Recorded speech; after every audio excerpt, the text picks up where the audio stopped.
जोहार, पहचाना मुझे? मैं हूँ गणना प्रपत्र यानी इन्यूमरेशन फॉर्म। जैसा कि आप सब जानते हैं, झारखंड में एसआईआर की प्रक्रिया शुरू हो चुकी है और 30 जून से 29 जुलाई तक इन्यूमरेशन फॉर्म भरे जाएंगे।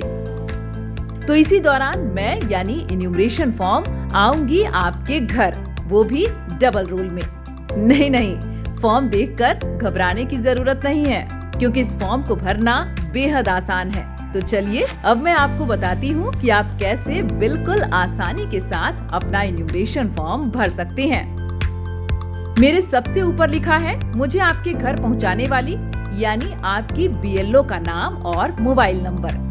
अब सबसे पहले आप मुझे 4 भागों में बांट सकते हैं, ऐसे।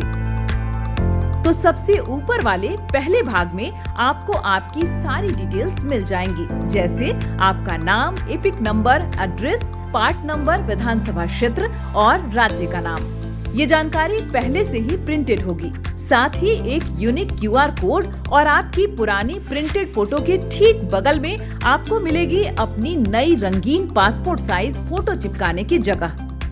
और अब बारी है दूसरे भाग की। इस दूसरे भाग में आपको गत एसआईआर की किनकी विवरणी भरनी है, ये आपके जन्म तिथि पर निर्भर करता है। आइए जानते हैं कैसे। पहली स्थिति में यदि आपका जन्म 1 जुलाई 1987 से पहले भारत में हुआ है, तो आपको गत एसआईआर में दर्ज सिर्फ स्वयं की विवरणी भरनी है। दूसरी स्थिति में यदि आपका जन्म 1 जुलाई 1987 से लेकर 2 दिसंबर 2004 के बीच भारत में हुआ है, तो आपको अपने माता पिता में से किसी एक की गत एसआईआर में दर्ज विवरणी भरनी है। तीसरी स्थिति में यदि आपका जन्म 2 दिसंबर 2004 के बाद भारत में हुआ है, तो आपको अपने माता और पिता दोनों के गत एसआईआर में दर्ज विवरणी भरनी होंगी। तो पहली स्थिति में जिनका जन्म 1 जुलाई 1987 से पहले हुआ है, वो इन्यूमरेशन फॉर्म के इस हिस्से में अपनी विवरणी इस प्रकार भरेंगे।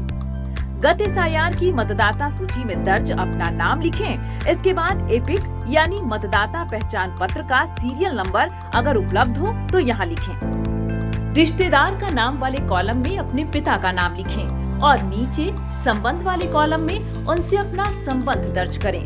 अब जिला, राज्य और विधानसभा वाले कॉलम को भरें। इसके ठीक नीचे बनाए गए बॉक्स में आप गत एसआईआर में दर्ज स्वयं का विधानसभा क्षेत्र संख्या, भाग संख्या और क्रम संख्या दर्ज करें। अब दूसरी स्थिति में यदि आपका जन्म 1 जुलाई 1987 से लेकर 2 दिसंबर 2004 के बीच हुआ है, तो आप फॉर्म के दूसरे भाग के दाएं वाले हिस्से में अपने माता या पिता के गत एसआईआर में दर्ज विवरणी इस प्रकार भरेंगे। नाम वाले कॉलम में माता या पिता जिनकी भी जानकारी उपलब्ध हो उनका नाम लिखें। यदि उनका एपिक नंबर उपलब्ध हो तो यहाँ लिखें। अब तीसरे कॉलम जहाँ रिश्तेदार का नाम लिखना है, वहाँ ऊपर नाम वाले कॉलम में जिनका नाम लिखा है उनके पिता का नाम लिखें। इसके नीचे वाले कॉलम में उनसे अपना संबंध लिखें। अब जिला, राज्य और विधानसभा वाले कॉलम को भरें। इसके ठीक नीचे बनाए गए बॉक्स में गत एसआईआर में दर्ज उनकी विधानसभा क्षेत्र संख्या, भाग संख्या और क्रम संख्या लिखें। अब तीसरी स्थिति में यदि आपका जन्म 2 दिसंबर 2004 के बाद हुआ है, तो आप फॉर्म के दाएं वाले हिस्से में दी गई जगह को कुछ इस तरह एक लकीर के माध्यम से 2 हिस्से में विभाजित कर लें।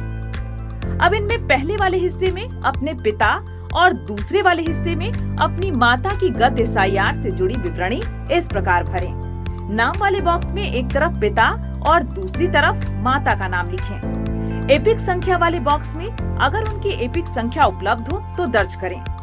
रिश्तेदार वाले नाम के बॉक्स में माता और पिता दोनों के ही पिता का नाम दर्ज करें। संबंध वाले बॉक्स में उनसे अपना संबंध दर्ज करें।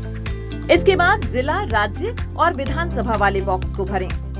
अब इसके ठीक नीचे वाले हिस्से में दिए गए विधानसभा संख्या, भाग संख्या और मतदाता क्रम संख्या के बॉक्स में इस तरह लकीर खींचें और माता और पिता दोनों की गत एसआईआर में दर्ज विवरणी इस प्रकार भरें। विधानसभा क्षेत्र संख्या वाले बॉक्स में गत एसआईआर में दर्ज माता और पिता दोनों की विधानसभा क्षेत्र संख्या लिखें। इसी तरह भाग संख्या और क्रम संख्या में गत एसआईआर में दर्ज माता और पिता दोनों की भाग और क्रमांक संख्या दर्ज करें। अब आते हैं फॉर्म के तीसरे हिस्से में। यहाँ आपको अपनी कुछ सामान्य जानकारियाँ दर्ज करनी होंगी, जैसे अपनी जन्म तिथि, यदि आपका आधार नंबर उपलब्ध हो तो यहाँ लिखें। उसके बाद अपना मोबाइल नंबर और फिर अपने पिता या अभिभावक का नाम, यदि आपके पिता या अभिभावक का मतदाता पहचान पत्र संख्या उपलब्ध हो तो यहाँ लिखें। उसके बाद अपनी माता का नाम लिखें।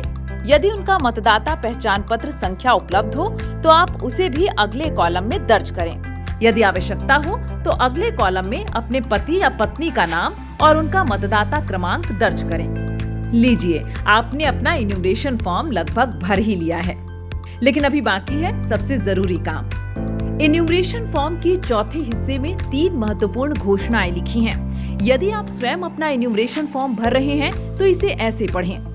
ऊपर उल्लिखित मतदाता, जो कि मैं स्वयं हूँ, ने किसी अन्य देश की नागरिकता प्राप्त नहीं की है।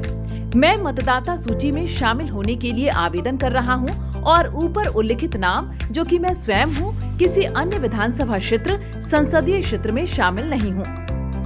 मुझे पता है कि इस आवेदन के संबंध में उपरोक्त कथन या घोषणा करना जो झूठा है और जिसके बारे में मैं जानता या मानता हूँ कि वह झूठा है या जिसे मैं सच नहीं मानता हूँ, लोक प्रतिनिधित्व अधिनियम 1950 की धारा 31 के अंतर्गत 1 वर्ष तक का कारावास या जुर्माना या दोनों हो सकता है।